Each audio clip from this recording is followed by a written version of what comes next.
This video is audio content only. It does not contain any video footage or images. If you are expecting visual content, please be aware. This is intentionally provided in an audio-only format. We recommend listening to the audio rather than watching the screen. Thank you for your understanding. Welcome. In this series, we explore the complex evolution of modern evangelicalism and the systemic shadows that have emerged within its walls. From the rise of the CEO pastor and the hidden trauma of purity culture, to the fusion of faith with political power, we examine how a movement built on spiritual devotion can transform into a high-control system. Why are thousands now choosing to leave the only community they've ever known?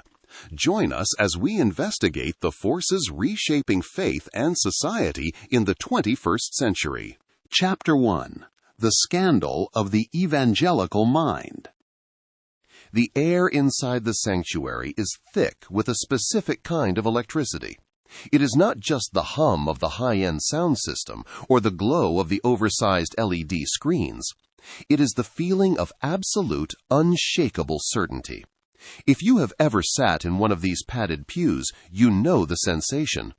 It is the comfort of being told that you possess the ultimate truth, a secret key to the universe that the rest of the world is too blind or too wicked to see. You are part of the inner circle. You are the remnant. You are, in the most literal sense of the word, saved. This is the starting point of the evangelical ethos. It is a movement built on 4 pillars, often called the Bebbington Quadrilateral. First, there is conversionism, the belief that your life must be changed by a born-again experience. Second, there is biblicism, a devotion to the Bible as the ultimate authority. Third, there is crucicentrism, a focus on the sacrifice of Jesus on the cross. And fourth, there is activism, the urgent drive to spread this message to everyone else. On the surface, these seem like noble markers of a vibrant faith. But as the decades have passed, these pillars have shifted. What was once a framework for spiritual growth has, in many corners, morphed into a fortress of intellectual isolation and a breeding ground for a dangerous form of spiritual elitism. To understand how we got here, we have to look at the slow, steady erosion of the evangelical mind. For years, scholars within the movement have been sounding the alarm. They have watched as a tradition that once produced brilliant theologians and social reformers began to retreat into a shell of anti-intellectualism. There is a deep-seated suspicion of anything that feels too academic, too critical, or too complex. If a thought requires you to sit in the tension of a gray area, it is often dismissed as a liberal trap. This anti-intellectualism is not just a lack of education. Many people in these pews have advanced degrees in medicine, law, or engineering. Instead, it is a functional choice to stop applying critical thinking to matters of faith. It is the feeling that your religious commitments are a fixed point that must never be questioned, even when they collide with reality. When a leader suggests that leaning into critical inquiry is the first step on a dangerous trajectory, he is building a wall. He is telling his followers that their intellect is an enemy to their spirit. The evangelical historian Mark Noll famously called this the scandal of the evangelical mind. The scandal, he argued, is that there isn't much of an evangelical mind left to speak of.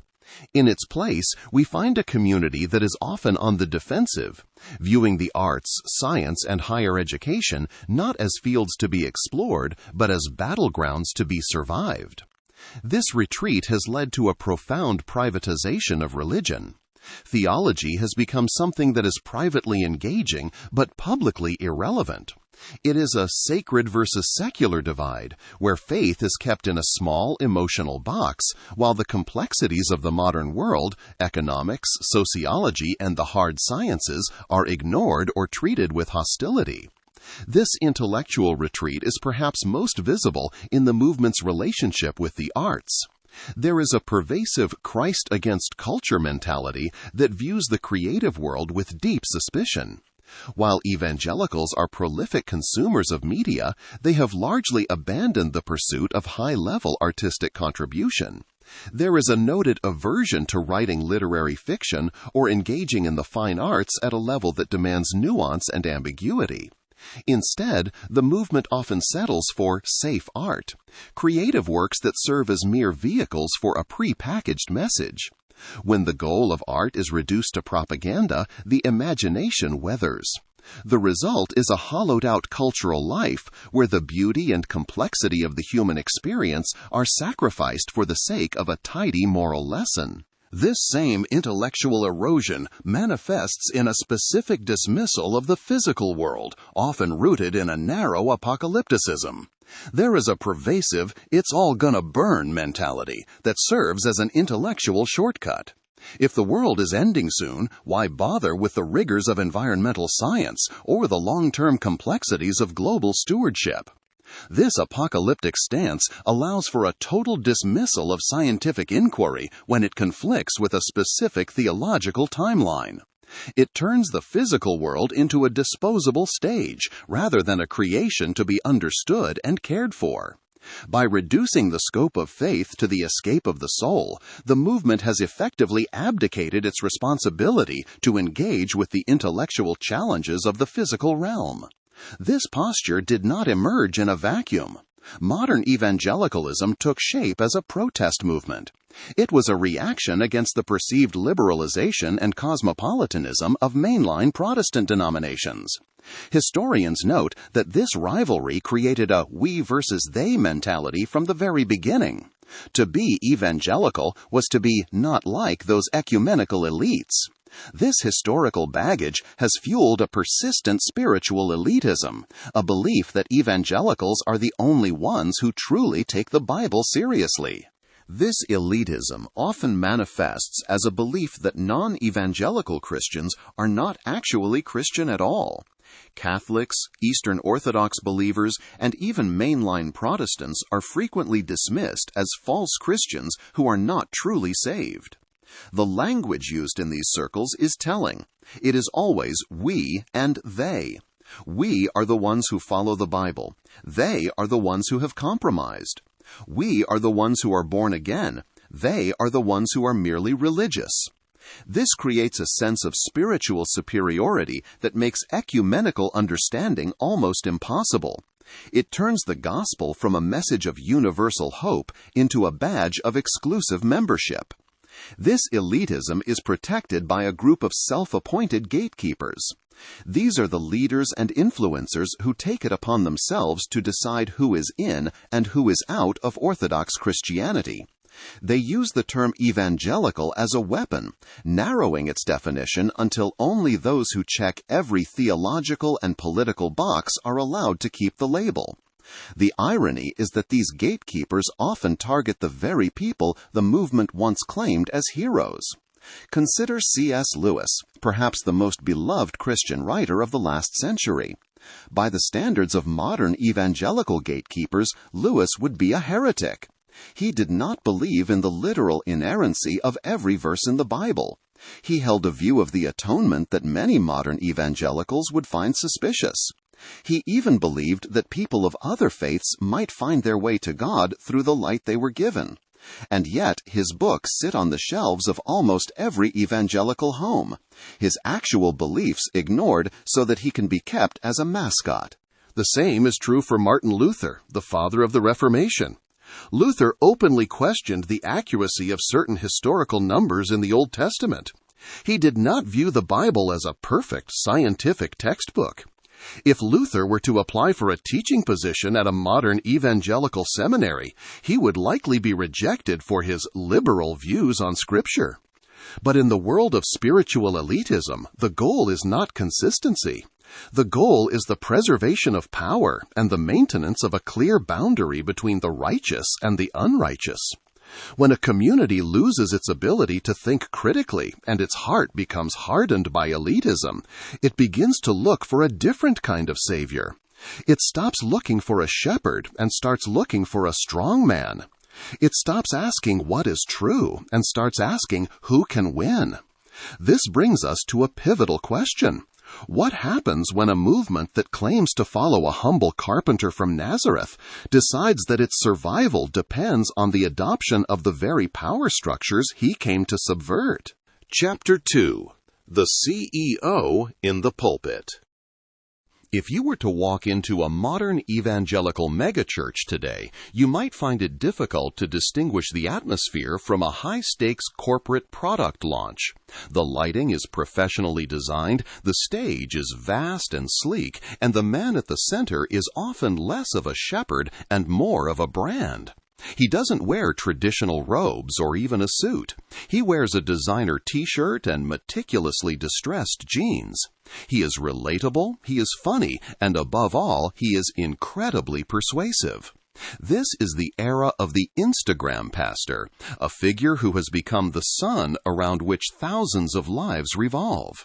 But this shift from the local parson to the global CEO has brought with it a structural sickness that is currently tearing the movement apart from the inside.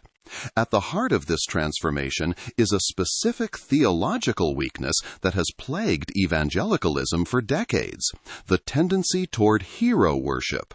The theologian S. Lewis Johnson identified this as a dark side of the faith, a desperate need to place men and women on pedestals, viewing them as especially spiritual and immune to the failings of the average person. When you believe a leader is uniquely anointed by God, you grant them a level of authority that no human is equipped to handle. You stop viewing them as a brother in Christ and start viewing them as a conduit to the divine. This creates a cult of the charismatic leader, where the pastor's personality becomes the primary draw, and his vision becomes synonymous with the will of God. This cult of personality found its perfect partner in the adoption of corporate power structures.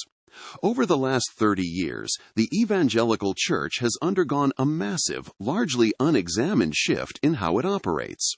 It has moved away from the model of a community-led congregation and toward the model of a Fortune 500 company. In this new paradigm, the lead pastor is the CEO, the board of elders acts as a board of directors, and the congregants are the shareholders, or more accurately, the customers. The late 1990s saw the rise of a massive church leadership industry that sought to teach pastors how to lead their churches using the same principles that drive Silicon Valley or Wall Street. One of the most influential figures in this movement was Bill Hybels, the founder of Willow Creek Community Church. Hybels established the Global Leadership Summit, an annual event that brought together tens of thousands of church leaders. But if you look at the speaker lists for these summits, you will see a startling trend. The stages were not dominated by theologians or scholars of church history. They were filled with corporate CEOs, business management authors, and marketing experts. This industry has fundamentally reshaped the ethos of the American church. Pastors began to graduate from seminaries with a deep knowledge of Scripture, but almost no understanding of how to manage a massive organization. To fill that gap, they turned to business gurus like Jim Collins or Patrick Lencioni. They began to view their churches through the lens of metrics. The health of a church was no longer measured by the spiritual depth of its members or its service to the poor, but by its bottom line, attendance numbers, giving totals, and the number of reported conversions. When a church adopts a corporate structure, it naturally begins to select and form leaders who fit the corporate mold. In the business world, the traits that lead to success are often high performance, strategic vision, and extreme self-confidence. But these same traits, when left unchecked, can easily slide into narcissism and dominance. Clinical studies of corporate executives have shown a higher than average rate of dark personality traits. In fact, some estimates suggest that the rate of clinical psychopathy among CEOs is approximately 12%, a figure strikingly similar to that found in prison populations. When you transplant this model into a house of worship, you create a system that is designed to produce and protect charismatic, high-risk leaders who view people as resources to be managed rather than souls to be tended. There are only about 1,500 megachurches in the United States, a relatively small number compared to the hundreds of thousands of smaller congregations. Yet the frequency of high-profile failures within this elite group is so high that it feels statistically impossible. This has led some critics to argue that the megachurch model itself is a factory for failure. However, it is important to consider the nuance of silent evidence. As the scholar Kevin Brown notes, for every celebrity pastor who crashes in a spectacular blaze of scandal, there are thousands of quiet, faithful leaders in small towns and urban storefronts who never make the headlines. The visibility of the megachurch failure can sometimes obscure the reality of those who lead with genuine humility. But the fact remains that the corporate model provides a unique set of tools for the ambitious and the predatory. Mark Driscoll and the rise and fall of Mars Hill Church serve as a haunting example of this dynamic. Driscoll was the epitome of the charismatic evangelical leader, brash, masculine, and incredibly gifted at building a brand. He used media platforms and savvy marketing to grow a multi-campus empire. But the very power structure that allowed him to thrive also allowed him to cultivate a culture of bullying and verbal abuse. He was the anointed visionary, and anyone who questioned his methods or his temperament was seen as an obstacle to the mission. The corporate instinct to protect the brand was paramount. The ends, the massive growth of the church, justified the means. This corporate charismatic hybrid creates a dangerous lack of accountability. In a traditional church model, the pastor is accountable to a denomination or a local congregation. But in many modern evangelical churches, especially non-denominational ones, the lead pastor is essentially untouchable. The board of elders is often handpicked by the pastor himself, composed of people who are loyal to his vision. This creates a closed loop where there is no one with the power to say no to the leader. This structure is even more extreme in groups like the International Churches of Christ, or ICOC, founded by Kip McKean. McKean built a global movement based on a system called discipling. Every member was assigned a discipler to whom they had to submit in every area of their lives. This wasn't just about spiritual guidance, it was about total control. Members had to confess their most intimate sins to their disciplers, who would then report back up the chain of command. Their finances, their career moves, and even their physical location were subject to the approval of the church hierarchy. In one striking example of this total control, a plaintiff in a lawsuit against the organization reported being forced to move 27 times in 17 years to serve the mission. People were treated like interchangeable parts in a global corporate machine, moved across the map at the whim of the leadership. The corporate model also brings with it a specific kind of financial exploitation. When a church is run like a business, it needs a constant stream of revenue to maintain its campus, its high-end tech, and its celebrity-level staff salaries. This has led to the rise of what some scholars call affinity fraud, which exploits the trust within a religious community. The scale of this issue is staggering, with estimates suggesting that approximately $62 billion is lost every year to ecclesiastical crime, fraud, and embezzlement globally. This is often driven by a lack of financial transparency and the CEO status of the leader.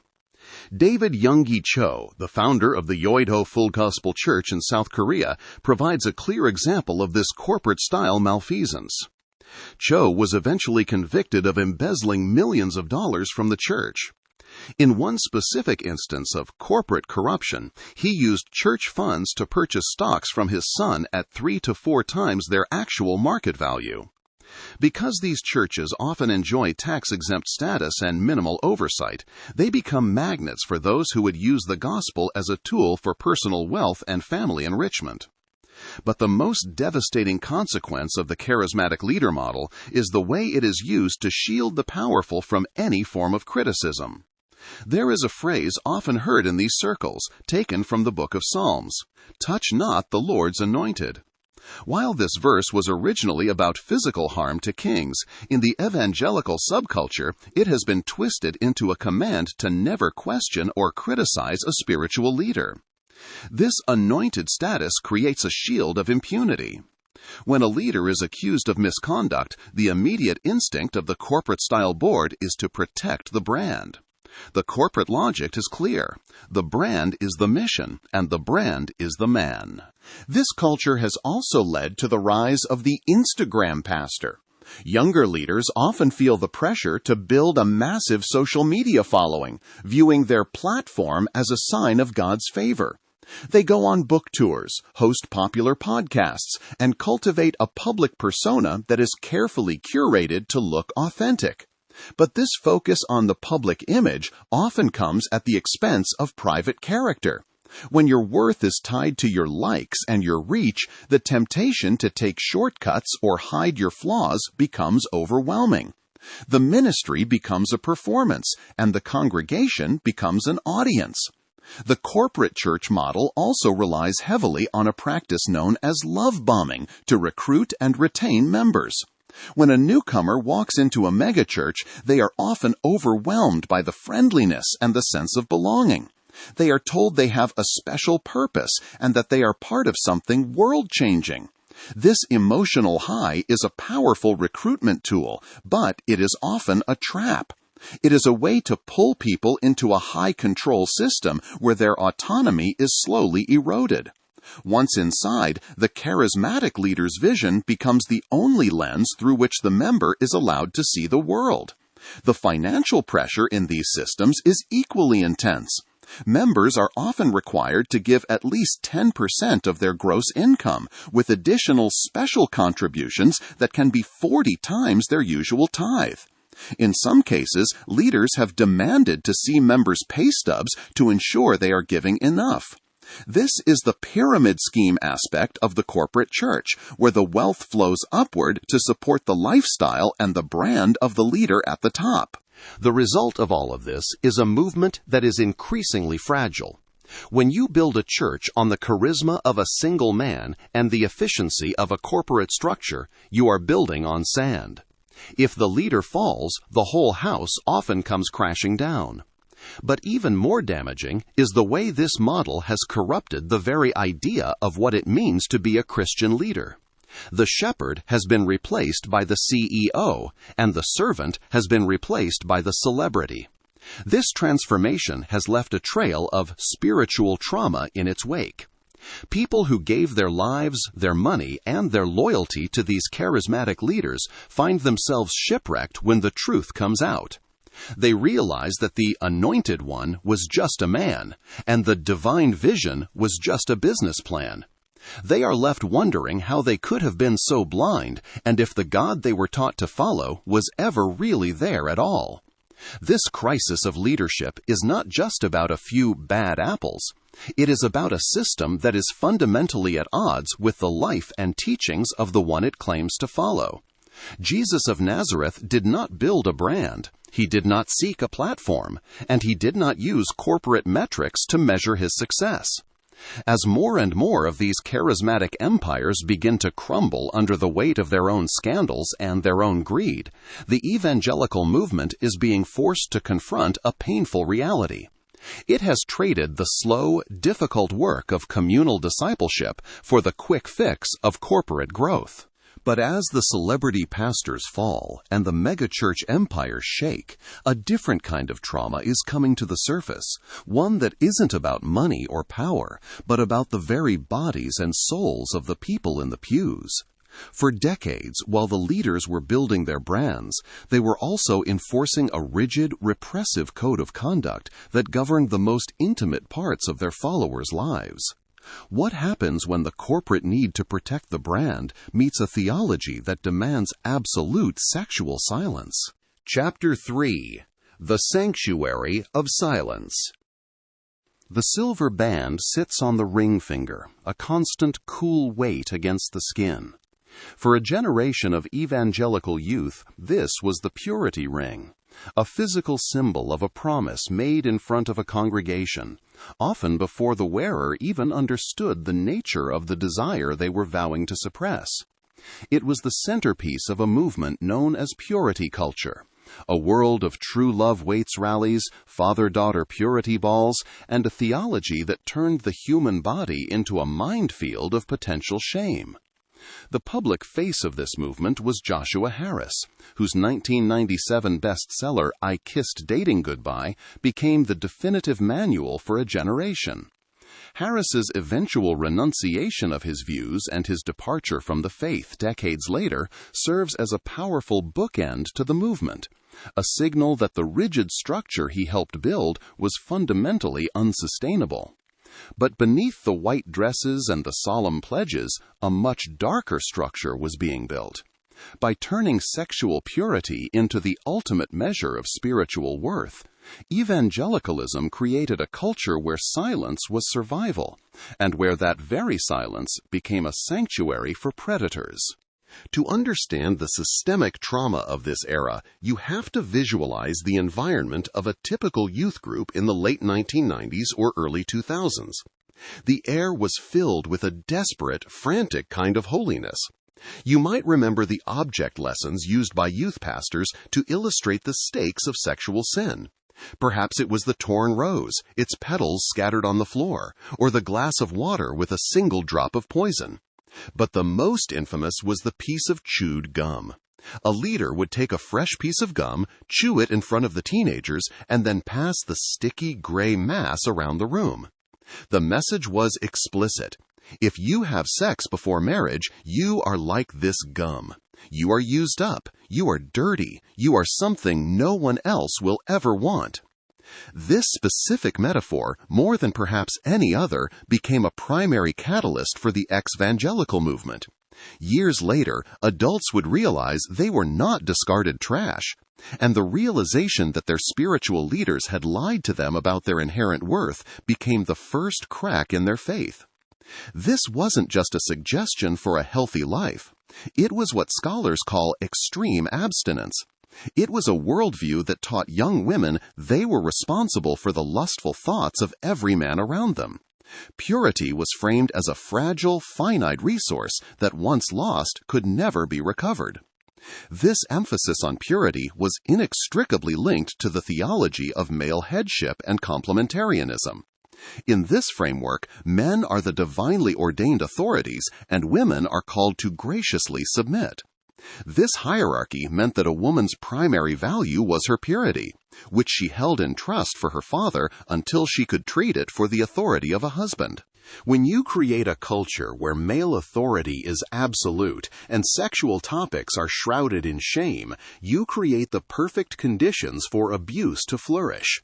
This is where grooming begins, not in the shadows, but often in the open, using the language of spiritual intimacy.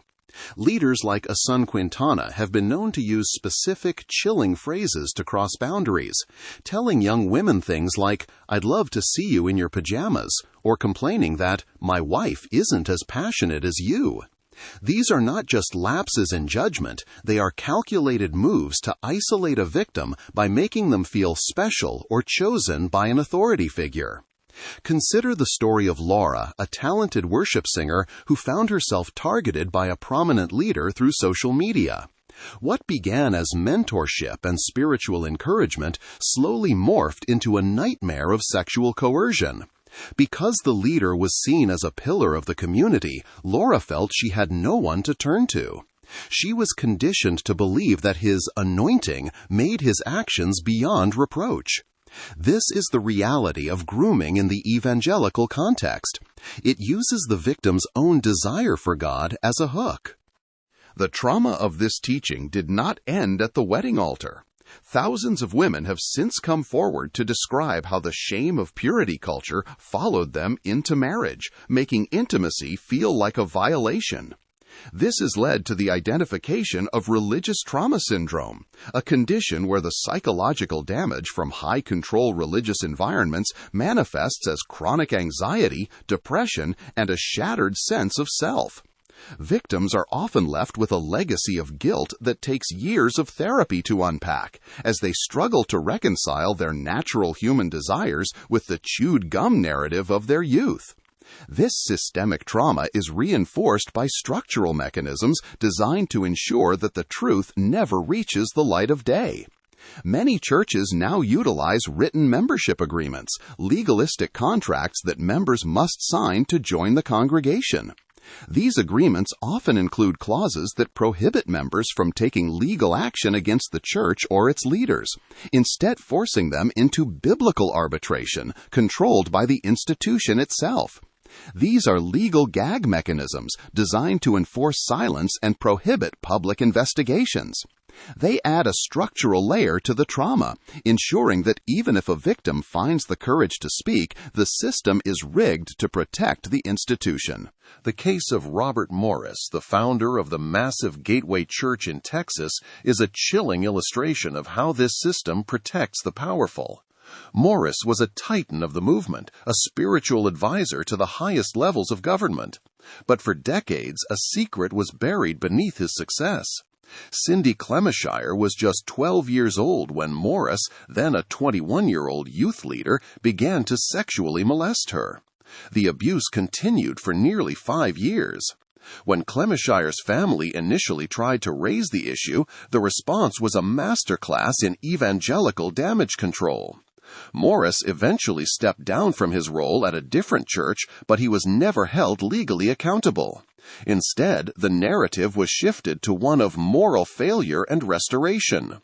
When the truth finally exploded into the public eye decades later, the elders at Gateway Church initially described the incident as a moral failure that Morris had been forthright about.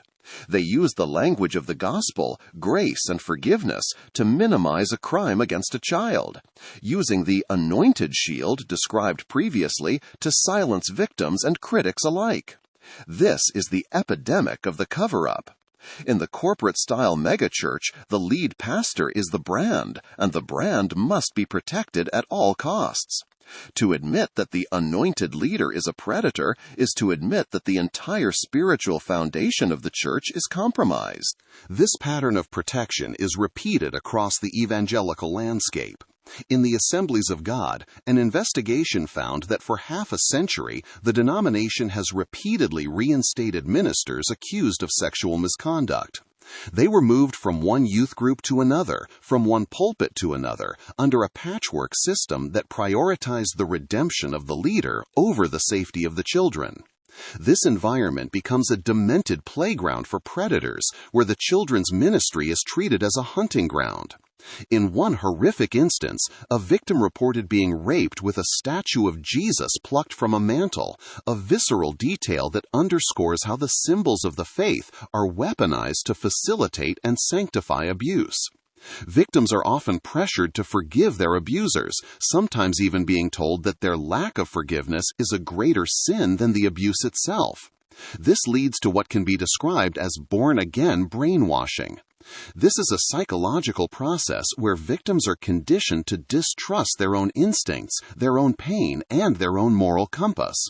They are told that their trauma is a sign of spiritual weakness and that true healing only comes through total submission to the church's narrative. Consider the story of Christy Miller, who was instructed by her church leaders in the International Churches of Christ to make amends with the man she alleged had abused her. She was told she was brainwashed by her own trauma and that she would be condemned if she did not forgive. This is spiritual abuse in its most potent form, using the victim's desire to please God as a tool to ensure their silence. It turns the church from a place of refuge into a prison of the mind. The Southern Baptist Convention, the largest Protestant denomination in America, faced its own reckoning in 2019. A massive investigation revealed that for 2 decades, top leaders had stonewalled and denigrated sex abuse victims. They kept a secret list of over 700 accused abusers, yet they did nothing to ensure these men were removed from positions of power. Their reasoning was chillingly bureaucratic. They argued that creating a public database would increase the denomination's legal liability. They were more afraid of a lawsuit than they were of a child being raped in one of their churches. This culture of silence is often reinforced by an elitist subculture that views itself as separate from and superior to the corrupt secular world. In England, the Iwern Evangelical camps targeted pupils from the top boarding schools, creating a toxic culture of snobbery and bullying. It was in this environment that John Smith, a prominent lawyer and lay preacher, carried out horrific abuses against young men in his garden shed. The inner circle of clergy who discovered his crimes in the early 1980s did not call the police. They quietly expelled him and helped him move to Africa, where he continued to abuse more victims for decades. They believed that protecting the reputation of the evangelical work was more important than seeking justice for the boys whose lives had been shattered. The trauma of these cover-ups is compounded by the hypocrisy of the movement's public stance. Evangelical leaders are often the loudest voices in the room when it comes to the moral decline of society. They rail against abortion, they protest drag queens, and they warn of the dangers of secularism. Yet many of these same leaders have presided over congregations where sexual predators were protected and victims were silenced. As one survivor put it, how can the church condemn the world while it hides a scourge of sexual abuse in its own house? The psychological impact on survivors is devastating. Many describe a sense of being fractured, where faith itself becomes a source of terror. The born-again brainwashing they underwent makes it nearly impossible to trust any authority figure, including God.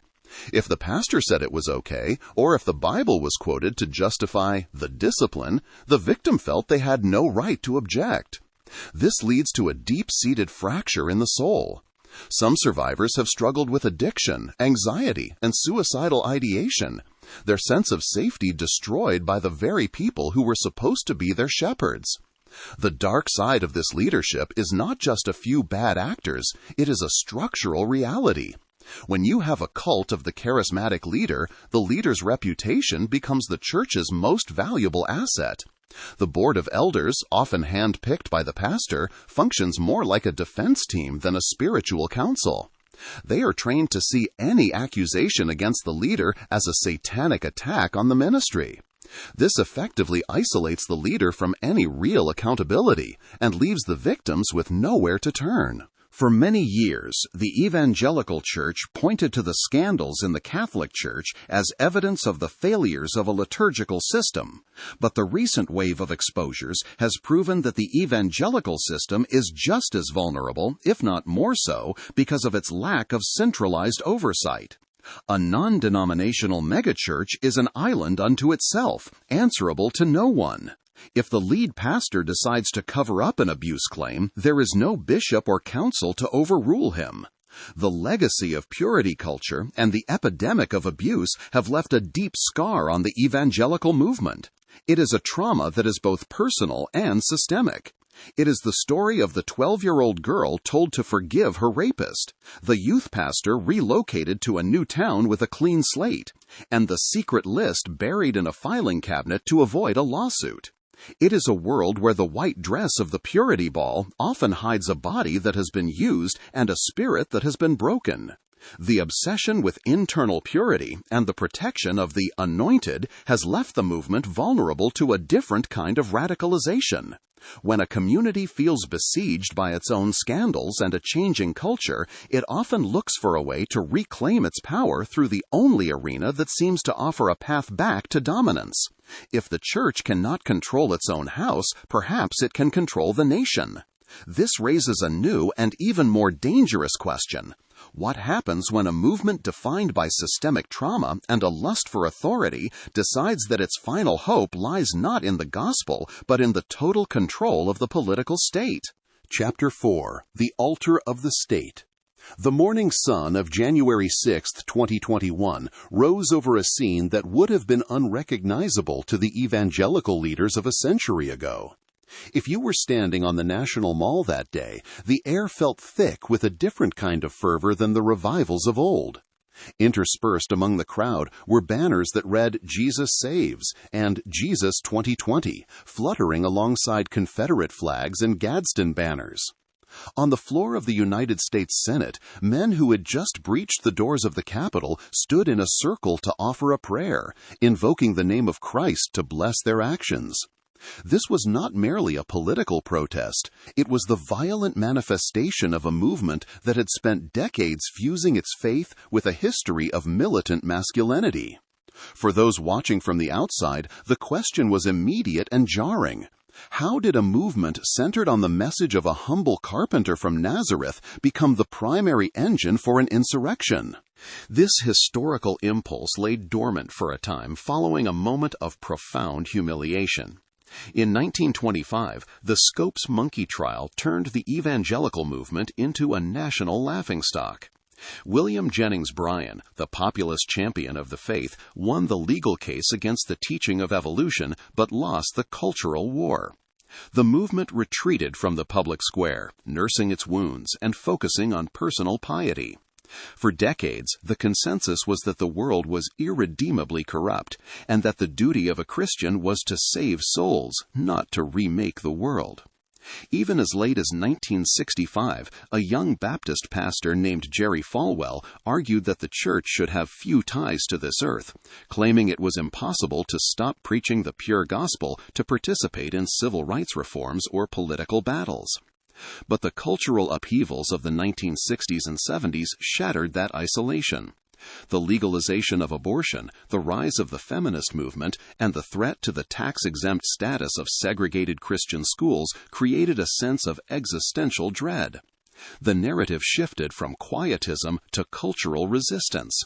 By 1979, the same Jerry Falwell who had once advocated for separation founded the Moral Majority. His rhetoric had turned apocalyptic. He was no longer just a preacher, but a general. He told his followers they were fighting a holy war.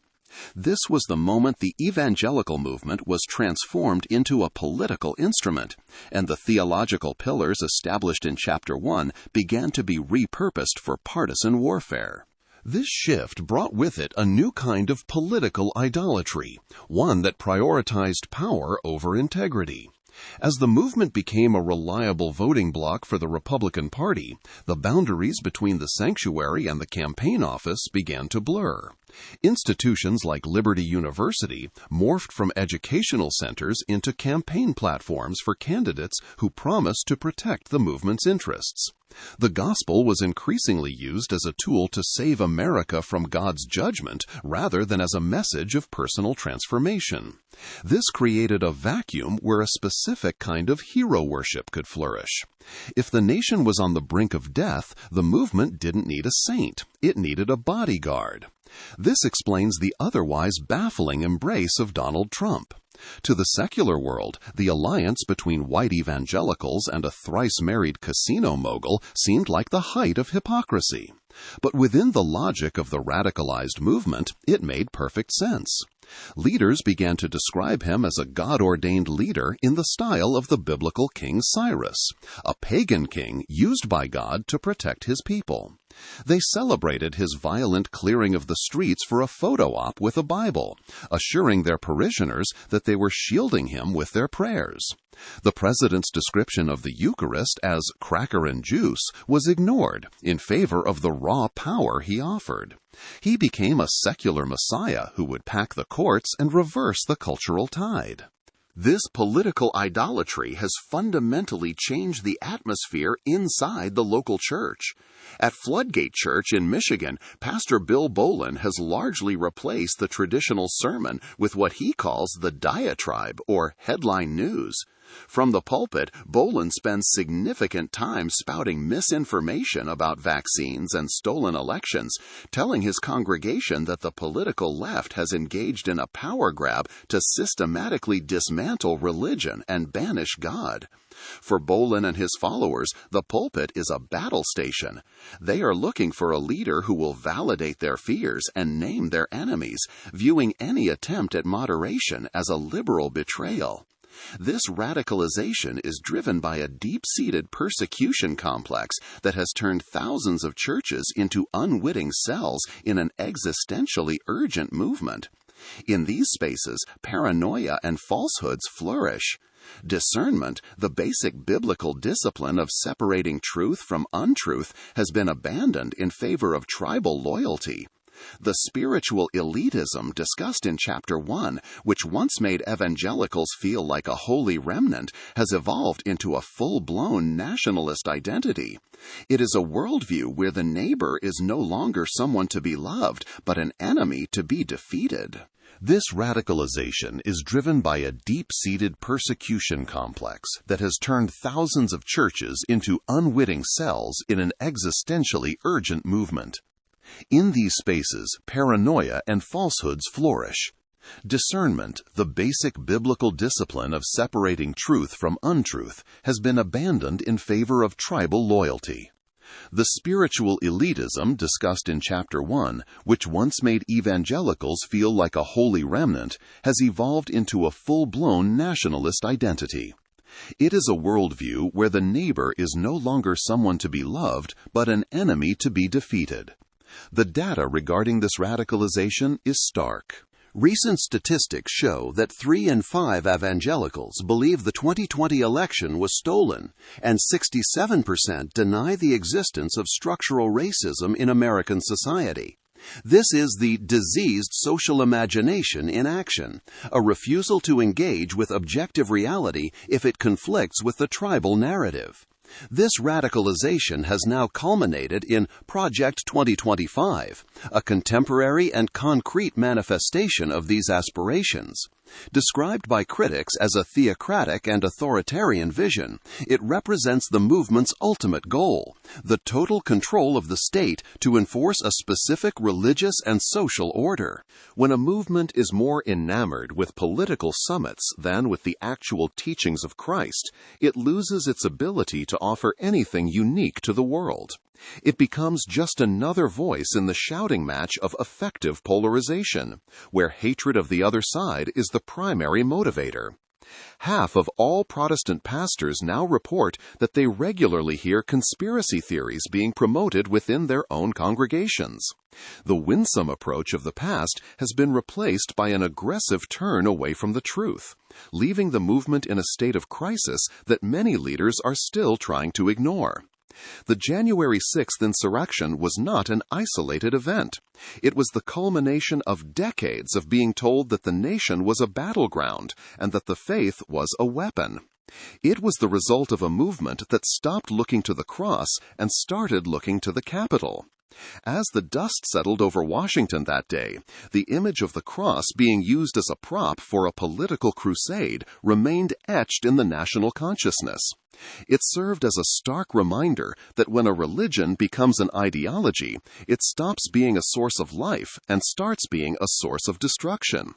The question that now haunts the hallways of evangelical seminaries and the back rows of suburban megachurches is whether the movement can ever be de-radicalized.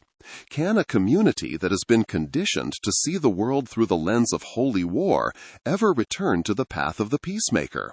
Or has the fusion of faith and nationalism become so complete that the only way to save the message of Jesus is to leave the movement that claims his name entirely? Chapter 5: The Exodus and the Desert. Imagine a young woman sitting in her car in the parking lot of a sprawling suburban megachurch. The service ended 20 minutes ago. Inside, the lights are still flashing, and the bass from the final worship song is vibrating through the glass of the sanctuary doors. She has spent her entire life in these halls. She was the toddler in the nursery, the teenager with the silver purity ring, the young adult volunteering for every mission trip. But today, something felt different.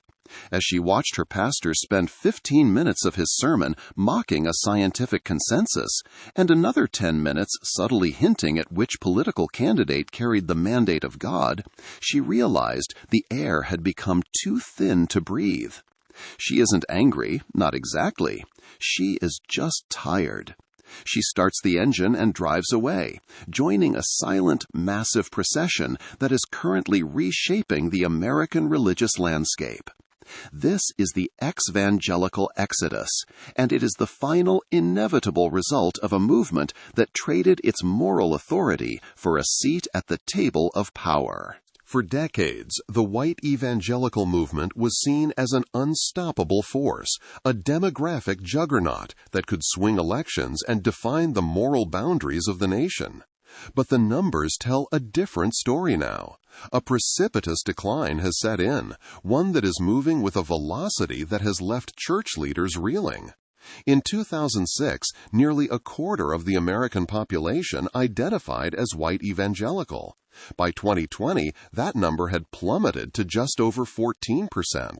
This isn't just a statistical wobble, it is a demographic collapse. And perhaps most concerning for those inside the fortress is the age of those left behind. The average age of a white evangelical in America is now 56. The pews are getting grayer, and the younger generation is not simply drifting away, they are running. The term for this phenomenon is the rise of the ex-evangelicals. This isn't just a group of people who stopped going to church because they got busy or bored. It is a self-conscious, organized movement of defectors who are using social media to share their stories and expose the theology that they say has damaged their lives. They describe their departure as exilic, a forced wandering. They speak of the spiritual trauma of purity culture, the hypocrisy of political idolatry, and the crushing weight of high-control environments. For many of them, the label evangelical has become radioactive. It no longer brings to mind the good news of the gospel. It brings to mind a partisan voting bloc, a rejection of science, and a defense of the indefensible. This exodus is fueled by what some observers call a crisis of discernment. The theological pillars that once anchored the movement have been eclipsed by a demographic subset defined more by its behavior and its politics than its beliefs. When people hear the word evangelical today, they don't think of someone who believes in the necessity of a personal decision for Christ. They think of someone who is hyper-partisan, someone who supports a specific political leader regardless of his character, and someone who views the outside world with a mixture of fear and contempt. The brand has been compromised, and the moral authority that once allowed evangelicals to act as the conscience of the nation has evaporated. We can see this collapse of authority in the way the movement has responded to the most pressing social issues of our time. There is a deep-seated tendency within evangelicalism to eschew organized efforts at social reconstruction. While many individual believers are active in charitable work, the movement as a whole has often lacked a concept of systemic oppression. Concepts like racial justice are frequently dismissed as liberal distractions from the spiritual mission of saving souls. This failure to engage with the reality of suffering has made the church look increasingly irrelevant to a generation that views justice as a core part of their identity.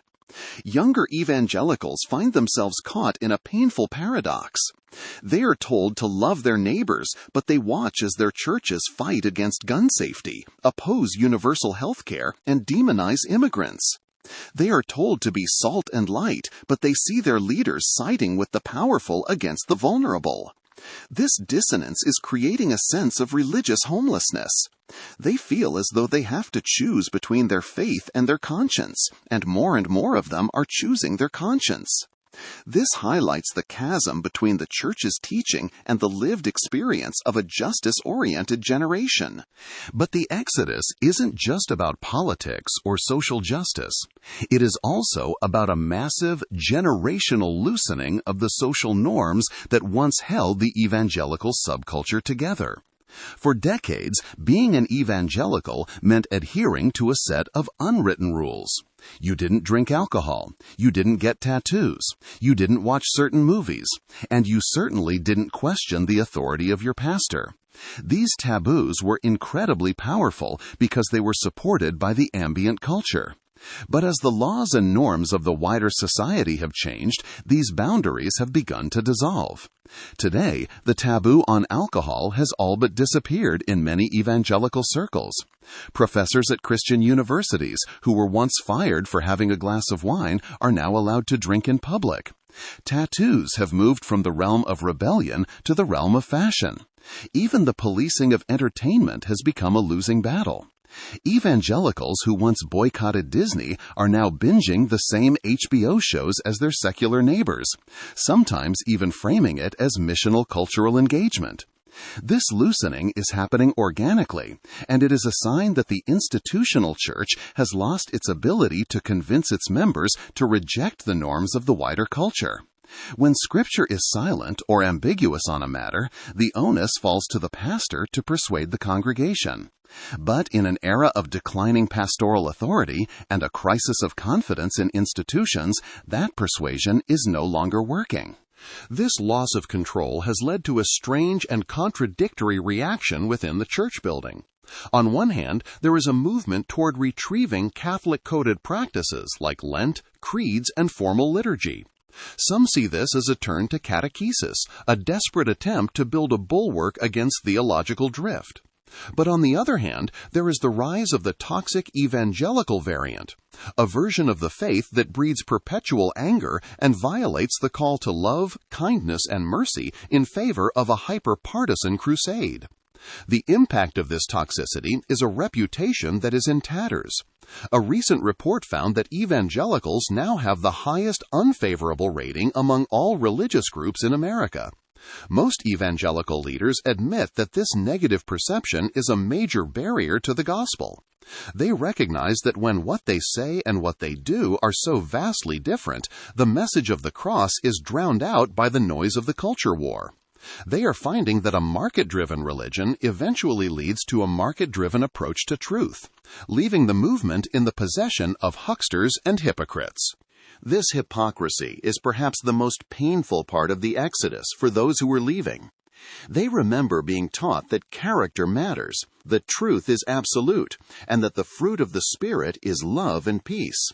But they look around and see a movement that adores a leader who violates every value they were told to hold dear. They see a system that protects sexual predators while condemning drag queens. They see a church that is more afraid of being called woke than it is of being un-Christ-like. As one black Christian who spent 35 years in white evangelical spaces put it, "The curtain has been pulled away, letting everyone see into the hearts of those who claim to be the righteous remnant. The pretense is over, and for many, the revelation is sickening." This collapse of moral authority is now so complete that secular culture has begun to launch its own corrective campaigns. In 2019, the condom manufacturer Trojan launched an advertising campaign that served as a direct, explicit rebuke of the purity culture messaging that had traumatized a generation. A signal that the church's language had become so toxic that corporations now saw a market in offering absolution from it. This has led to the rise of the dones, people who are not necessarily becoming atheists, but who are done with the institutional church. They are looking for a more authentic, life-giving faith in other places. Some are moving to progressive denominations like the United Methodist Church or the Presbyterian Church USA, looking for a community that prioritizes inclusivity and social justice over dogma and control. Others are joining the Post-Evangelical Collective, a network of churches and online communities that focus on deconstruction and spiritual trauma healing. Still others are engaging in a spiritual diaspora, a flirtation with witchcraft and other spiritual experiments as they seek connection outside the rigid boundaries of their upbringing. They are trying to find a way to keep their connection to the divine without the baggage of the toxic variant. The response from evangelical leadership to this crisis has been largely one of denial or nostalgia. Many assume that they are just waiting out a moment of disorder, and that if they can just get through the next election cycle, things will go back to the way they were in 2015. But this is an illusion. Crisis doesn't just pass, it reveals what is already there. It rips apart the wood, hay, and stubble of an old order. The idea of revival as a return to some mythical golden age is not just dangerous, it is a moral tragedy. As the theologian A.W. Tozer warned, a widespread revival of the kind of Christianity we know today in America might prove to be a moral tragedy from which we would not recover in 100 years.